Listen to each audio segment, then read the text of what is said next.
Good afternoon. I'm Lisa Broom with the CBC News Break. Police are investigating the unnatural death of a man whose body was discovered early this morning at George Street, St. Michael.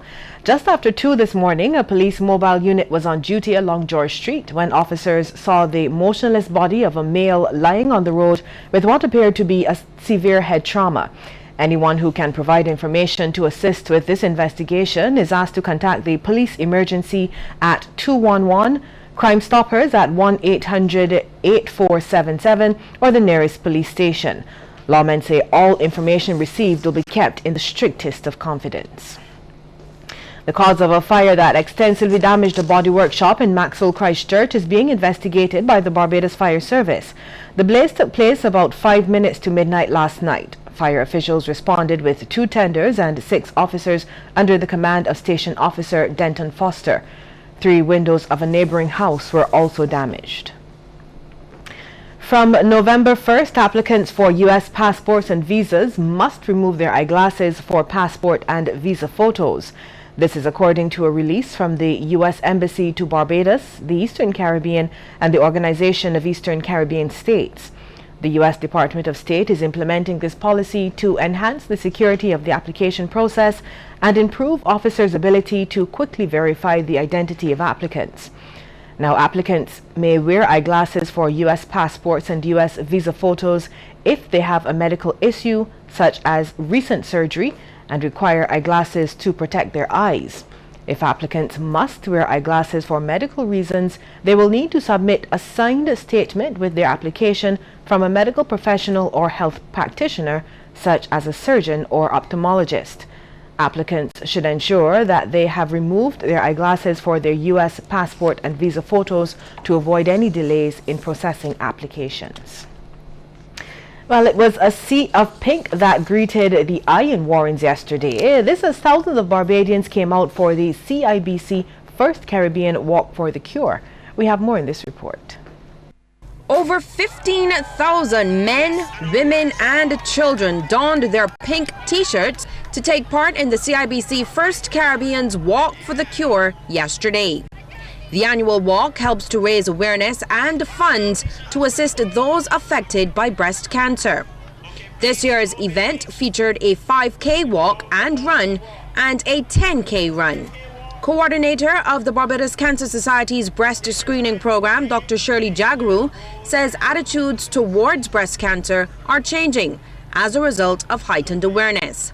More young women are going to get tested, which has resulted in a higher rate of positive diagnoses. Last year we had 59 positive cases. This is in the breast screening program alone from our clinic. The year before was 33, the year before that was 28, and in 2012 we only had 10. So the awareness has grown tremendously. Dr. Jagaru says early detection is reducing the number of premature deaths from breast cancer.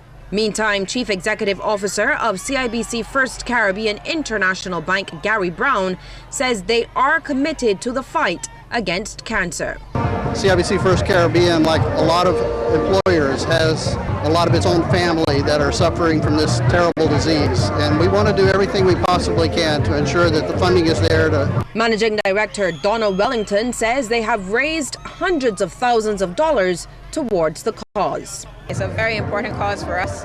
As a bank, we've raised over $400,000 US for this cause, not just here. There are walks all across the region today and surrounding. So it's really a big cause for us and something that we take very seriously. And participants came out with one goal in mind: to support the fight against breast cancer. I'm not only supporting breast cancer awareness, but the bank who sponsored this, and we have lost some friends to breast cancer, and we have some that are fighting the disease now, and so it's important that we support this cause. I just like to support breast cancer, and if I have breast cancer, I would want people to support and come out and support. And I think it's a good cause, and that's why I'm here.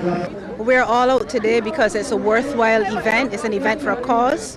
Of course, worldwide we're trying to find the cure for cancer, and this gathering here is quite huge.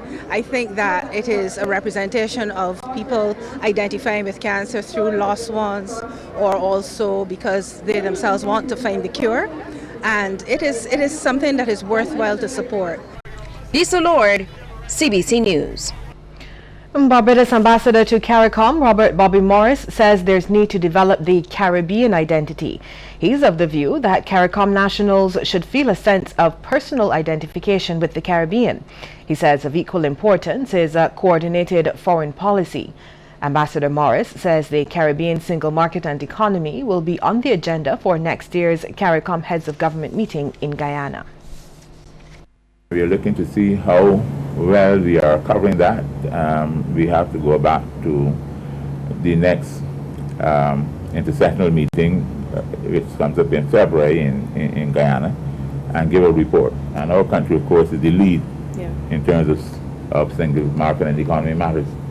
And when we talk about the different programs within single market and economy, as you know, we are looking at things like travel, what they call hassle-free travel. That's important. We'll take a break now, but when we come back, news from the region and further afield. Stay with us.